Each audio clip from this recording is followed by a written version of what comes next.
Today we're at Alex Jupe Motorsport. We're going to have a look around his workshop and a sit down and a chat with him. Let's get inside because it's a little bit cold.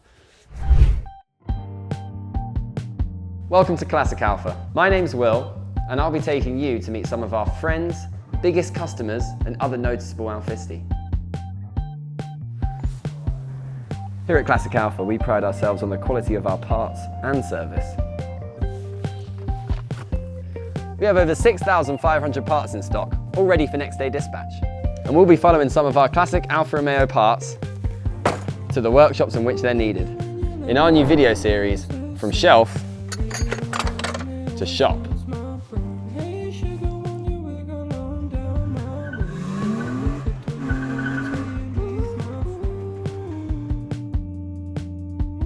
Alex, thank you very much for having us. No worries. We're here today at Alex Jupe's Motorsport, and Alex is going to tell us a bit about his business and give us a tour about some of the really interesting cars he's got here.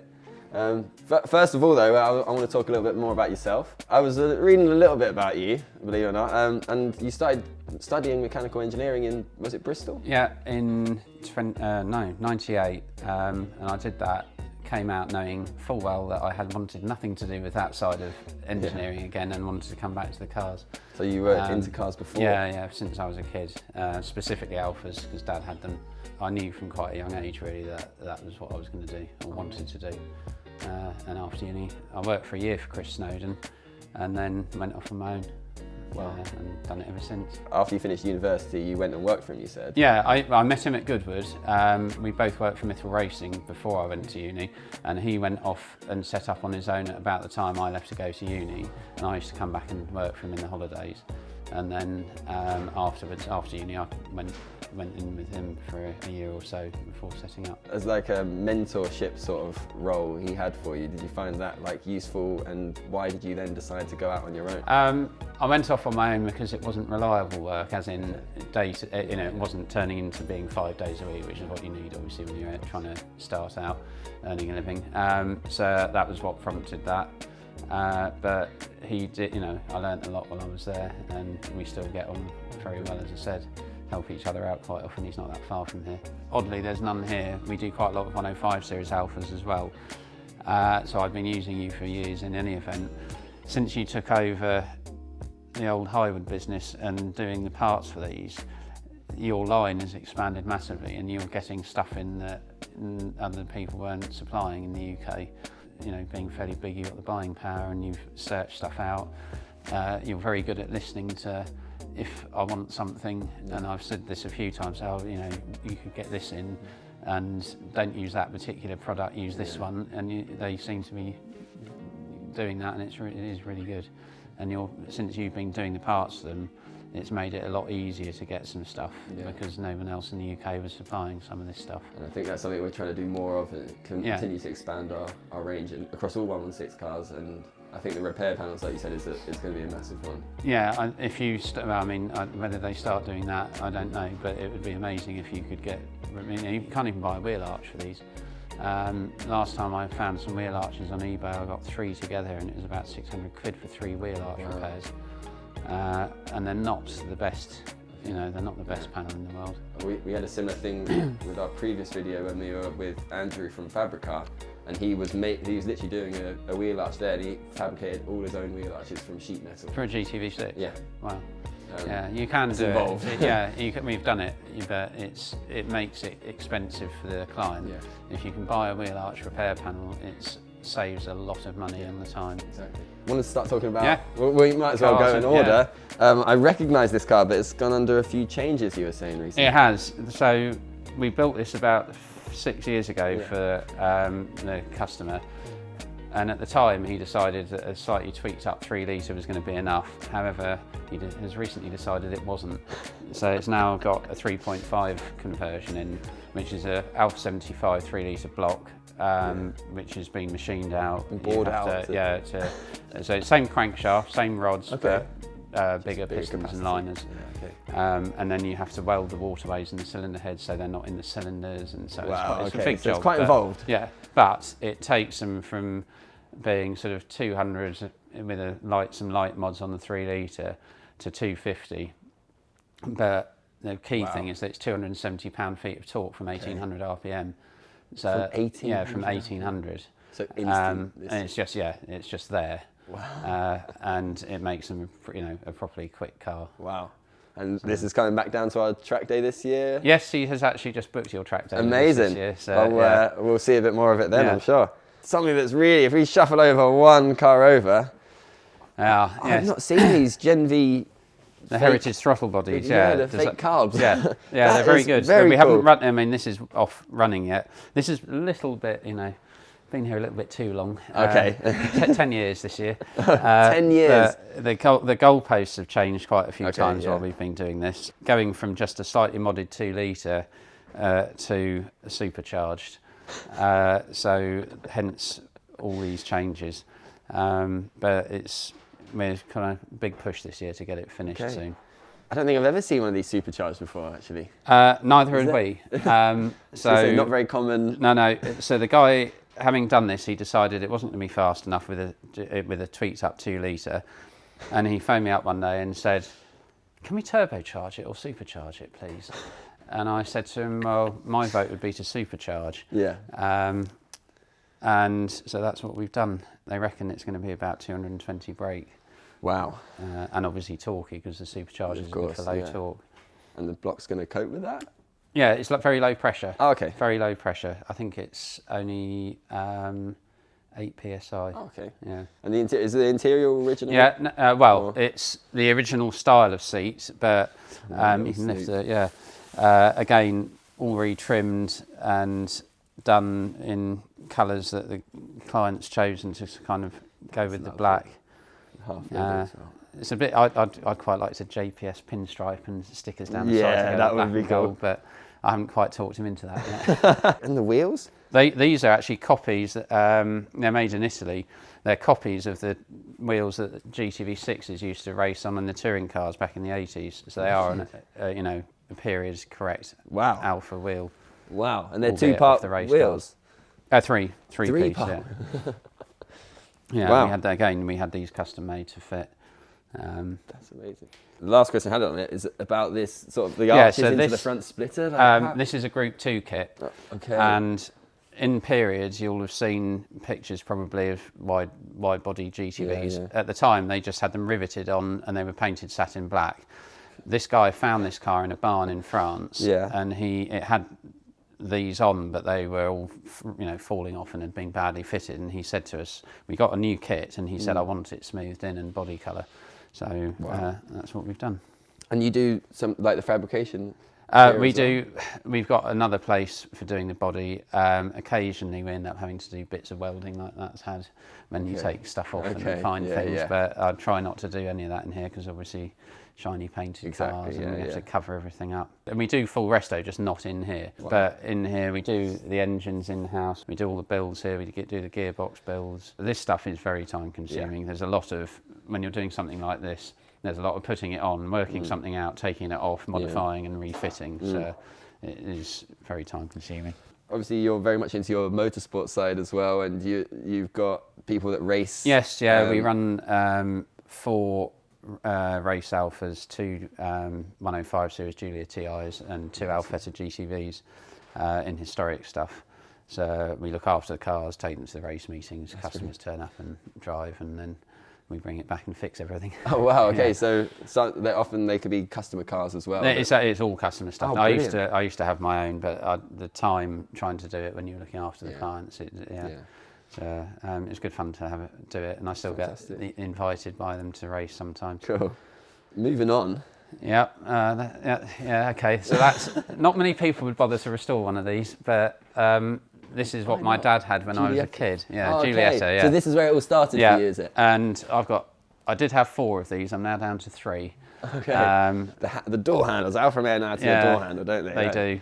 And I started this about 10 or 11 years ago to do as my own day-to-day car, and then another one came up that when I worked with Chris Snowden, actually, we put a V6 in, and the guy offered it to me, and I thought, I've got to have that. Yeah. So I got that, and then this sat in this barn until about 2 years ago, untouched, and I thought, I've got to finish this. Nice. So it's back here. Cool. It's very much on the go slow. Okay, all right. And did I hear you say, do you still have your dad's? No, I haven't got Dad's, but he had one when I was he bought it new when I was about 2. Wow. And I really liked Wow. it for some reason, and still remember. That's Not brilliant. much else from when I was 2 or 3, but I can remember that car. That's fantastic. Yeah. What colour was his? His was navy blue. He ordered it in red from the local Alfa dealer. It turned up 6 months late, navy blue. They phoned him up, so we got some good news, your car's here finally. Bad news is it's not red, it's navy blue. And he said, you know what, I'll take it anyway because I need the car now. But it was a good car, he loved it.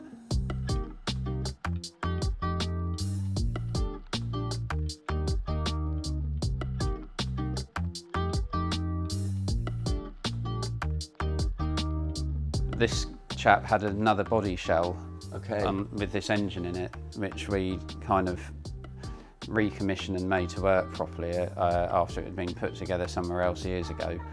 And he ran it like that for quite a few years, but the body, it had been made fiberglass because the car was so rusty, and it was all, it was bad. The fiberglass wasn't good. It was all blistering. The body was rusting again on the chassis. So it's had a full. So we did a new shell, and we've had this acid dipped first. Wow. And e-coated, and then. How much came back? Quite a lot. Okay. Actually, this was a reasonably good car, which is why we chose it to use. Obviously, found more than we'd hoped for. Yeah, but, as you do. And then. This is very much a kind of Resto-mod style car. Cool. It's a 24 valve, obviously not. This is a engine from a 916 GTV front wheel drive one. Cool. Okay. Oh, blimey. Yeah. So there's a sump pan you can buy to drop the sump a bit lower to fit the oil pump in. Look at that. Done the throttle bodies. It's got slightly modified cams. They were just regrinds. To give it a little bit more punch, and it made, when we had it in the other car, it made about 285 brake horsepower. Wow. So it's not mega power, but it's plenty in the car that weighs what these weigh. Well, yeah, and then, how does it work transmission-wise then? At that power level and torque level, it's fine. Okay. So it's when you start going above the kind of 300 pound-feet of torque and revving above, so this will rev to about 7.2, and that's about the limit for the driveline without starting to get problems. I bet that sounds amazing. Yeah, it does sound. Yeah, it sounds really good. And then he opted for this is a 8C Competizione red. Oh, okay. So not a lovely original colour for. No. He's done it. So it's also, we've turned this. So although it's a V6, we've made it look like one of the earlier chrome bumper cars. It'll have the little black chin spoilers, the early lights, no front bumper. Cool. And it's got a fiberglass South African bonnet with the duct in the front and no plastic panel on top. That's cool. Stuff like this I absolutely love doing. Okay. Where you get to play and you're making everything sort of better than you. Yeah.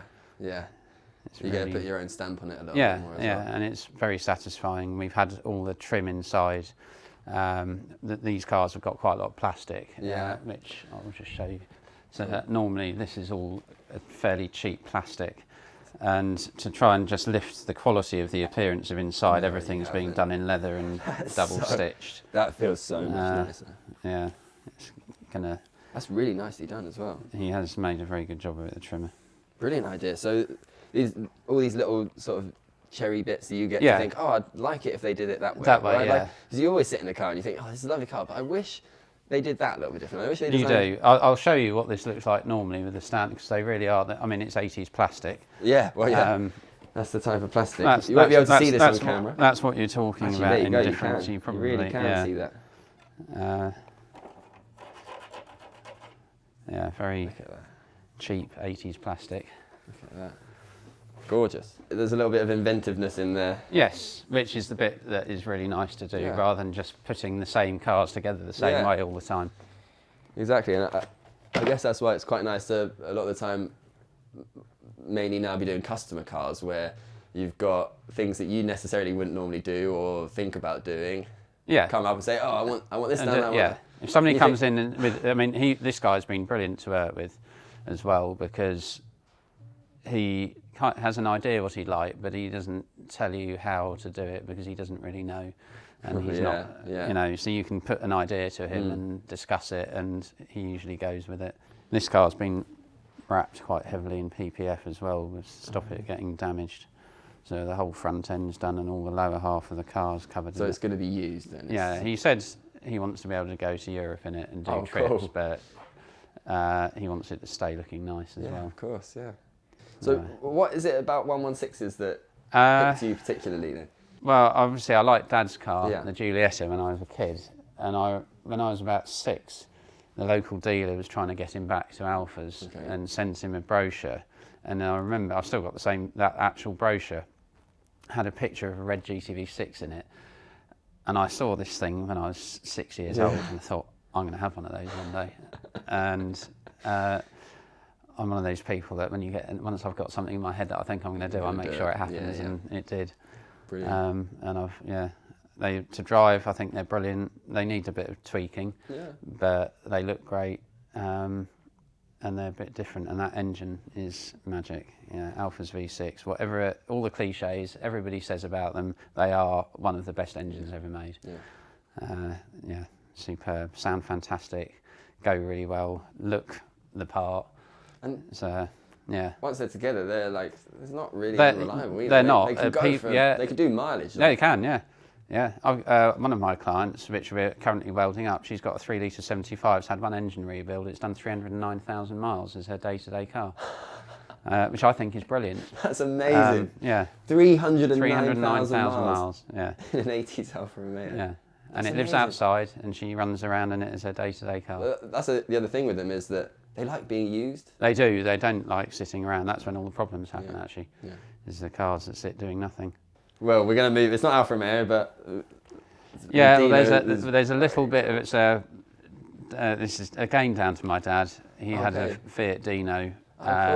In the 90s, he bought it and he kept it till he died. Left it to me, and I restored it. And it was featured in a couple of mags. And all of a sudden, I got people phoning up asking me to do Fiat Dinos. Oh, really? So we normally have 1 or 2 Fiat Dinos in the workshop at any given time as well now. And do you find that's a lot of the way how it works? You've done something personal that's it seems to be, yes, and basically. Then other people it does seem to be that way. And I've got a Fiat 130, and I suddenly picked up a few 130s to look after I'd sort of put it on social media. Cool. But these again, this is one of the other amazing V6 engines, is the Fiat Dino engine. It's revs to 8,000 on the 60s production engine. I didn't know that. I'm assuming it's not staying speedster. There's a windscreen somewhere. It's a Spider. The windscreen frame is a completely separate bolt-on bit. So we've just repainted this one. Oh, wow. It was white when it came in, but it's now not. Like a James Bond silver they've gone for. It's an original Dino colour, but not an original Spider colour. Okay, very cool. Right, so Zagato. Yep. Same chassis, obviously, as the GTVs and the 75s, but shortened. How much is it shortened by? Because it looks quite... They are. smaller. I actually haven't ever measured one up, so really? I don't know. But let's say there's a reason they didn't have back seats. Okay. These we've got 3 here at the moment. Personally, I prefer the GTVs. Okay. But they're a bit special, a bit unusual. They are, aren't they? And unlike a production car like the GTV6 or the 75, every single one of these seems to be different from one to another. They're never quite the same where they were coach built. So if you did Giuseppe built one and from corner to corner, you might get different. You might do. Wow. This one's got cutouts for the boot hinges in the bumper. That just down on the top of the bumper, which you can't see from here. But the other 2 we've got here don't have that. Well, from down here it looks lovely, and I don't see many of these. We might get 1 a year at our track day. At the track day, yeah. But otherwise, I think they've turned into one of those cars that a lot of people are too scared to use because they're a bit collectible. Yeah. Their values have gone up a lot, and I think they are now one of those things that people buy because they think, I love how it looks. I liked it when they came out, but they just sit in the garage and look at it. Yeah. Do you have quite a regular turnover of cars? We always have. So this time of year tends to be focusing on the big projects, which to me, one of the reasons that it takes time to do them is through the summer. We might not even touch the bigger projects for a while because you've got all the stuff that's just coming for services, MOTs. Or you might get, people start using their car and go, oh, I need to, my crunchy second gear needs doing, so you have a gearbox rebuild. Yeah, okay. And in the winter, when they get put to bed, that sort of work dries up. See, and then back to the project. Yeah, okay. And even though I do this as a job, I still can't help stitching myself up with projects for myself. So you're still, like that. You're back on a Sunday doing this for yourself? Not on a Sunday. Oh, okay. Kids and wife. Okay, yeah, you can't go in the over that. winter, I'm often here on a Saturday messing around with things.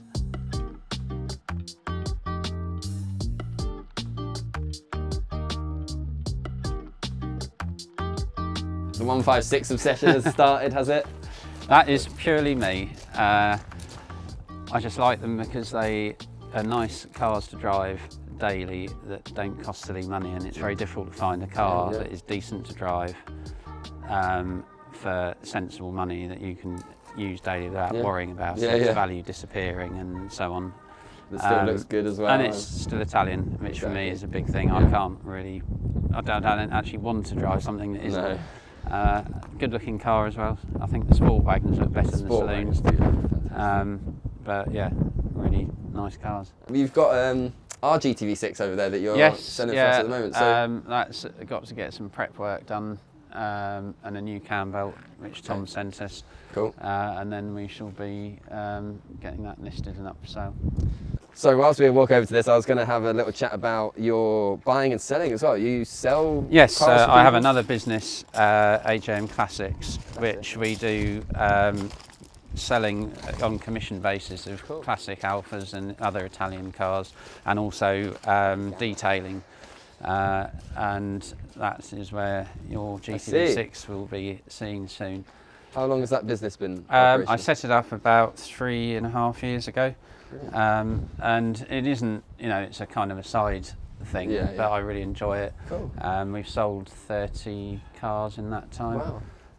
So still going for a side business. Yeah, it's done all right actually, and I really enjoy it. Wow. And a lot of people using you, previous customers, and Yes, I mean, it's a couple of the cars we've sold more than once in the past that have come back. Indeed, this one I sold this very early on through that business. Yeah. You guys bought it, and now she's back again. I do tend to get repeat business in that respect. Well, that's obviously positive, and that's something you'd like to do more of? Yes, I would. Okay, cool. I would like to do more of it. We've got more space. I've got a small unit here, but I've also got a unit the other side of the village here, which I can fit a few cars in as well. Yeah, if you've got any old Italian cars that you need selling, Alex Jupe's your man. Yes, please bring my way. I was going to say thank you very much for having us today. No I've got a couple of little gifts for you. Okay. As we do, as tradition. A couple of stickers and a mug. Classic Alfa mug and stickers, thank you. And surprisingly, we went for blue this time, but I hope you like it. Blue Classic Alfa Thank you very much. Thank you. Thank you again. Pleasure. Good to meet you. Yeah, and it was lovely to meet you. See you at the track day. Yes, see you in June. Lovely stuff. Yeah. Right, thank you very much. Thank you. Thanks very much to Alex Jupe for showing us around today, for showing us all of his cars and telling us some great stories about how he set up the business and how his motorsport company and his car sales company have come to fruition. I hope you enjoyed today's episode of Shelf to Shop. I know I did, and I'm glad I got to see a lot of 156s as well. Please like, comment, subscribe, let us know what you want us to see more of or do less of, and we'll see you next time, guys. So take care, thanks very much, bye.